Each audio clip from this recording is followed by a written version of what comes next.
Have you ever found yourself going down rabbit holes on the internet late at night?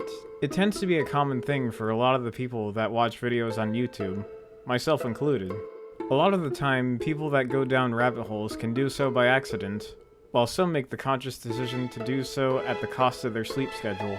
With what I decided to explore on the night of August 31st, 2025, I took the route of sacrificing my sleep schedule for it.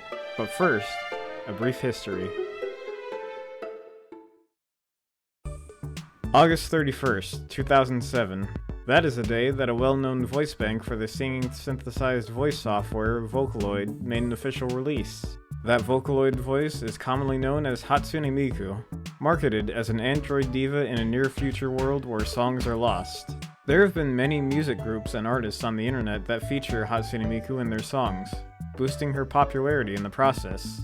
It got to a point where she even has concerts where people get to see her perform live, which sounds confusing considering the obvious, but you do get to see her backing band play the songs live as she sings. It's most likely an understatement to say that she has become very well known on the internet, so it would only be a matter of time when I would hear about her being mentioned through some of my friends. On the night of August 31st, 2025, it was brought to my attention that it was Miku's birthday. Considering the holiday, I had to let my friends know the truth. And so I said, the fact that it's Hatsune Miku's birthday made me realize something. I have never actually listened to a Hatsune Miku song before.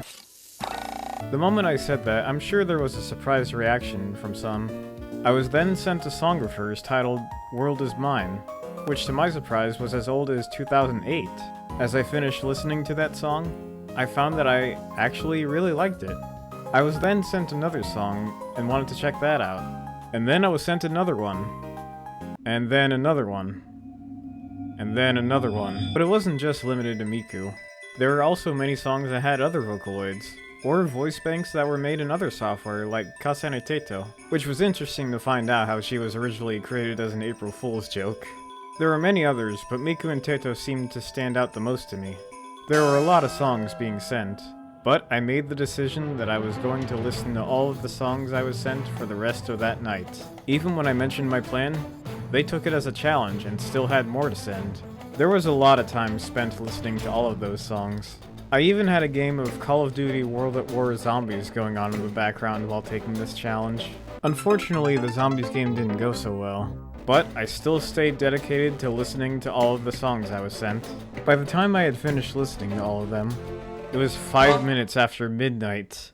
It was jokingly nicknamed the Miku Miku Midnight because of that.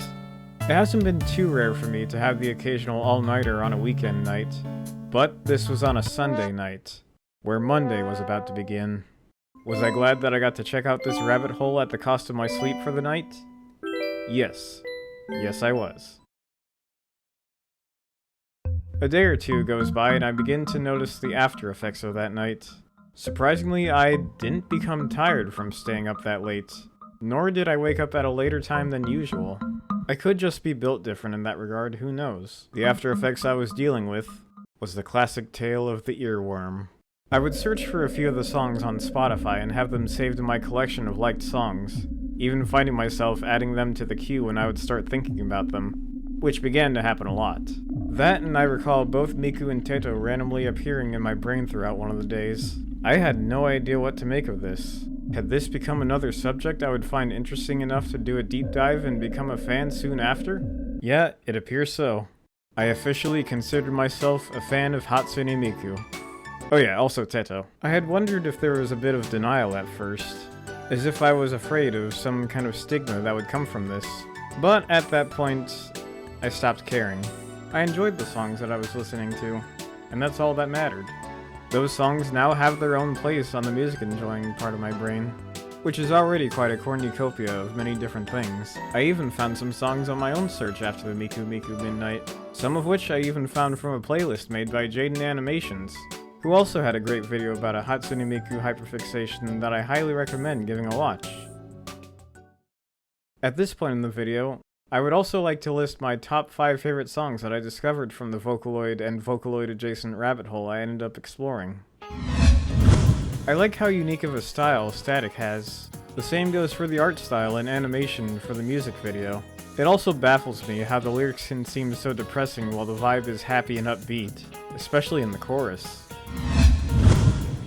As mentioned before, World Is Mine was the first Miku song I was sent, and honestly, it's a great introduction to the world of Miku as well as other Vocaloids. Sometimes it still surprises me that the song and music video are as old as 2008. Even in the context of Vocaloid songs, I'll always have enjoyment and respect for the classics. It was honestly hard to pick between this one and Lovely Cavity since both were made by the same artist, and I wanted to go with one song per artist to be fair. But Magical Cure Love Shot was the gateway to me finding the latter, so I felt like this one deserved its spot. It's very upbeat and, for lack of a better term, magical. Another classic that I will always have enjoyment and respect for. I may not entirely know what Triple Bata is about, but this track is very upbeat and catchy. I also like how everyone is shown like a trio when Neru only made the sounds of a Nokia cell phone at the beginning and Teto barely had any lyrics. Well, apart from one syllable. There are a lot of things I can say about Birdbrain that give it the #1 spot.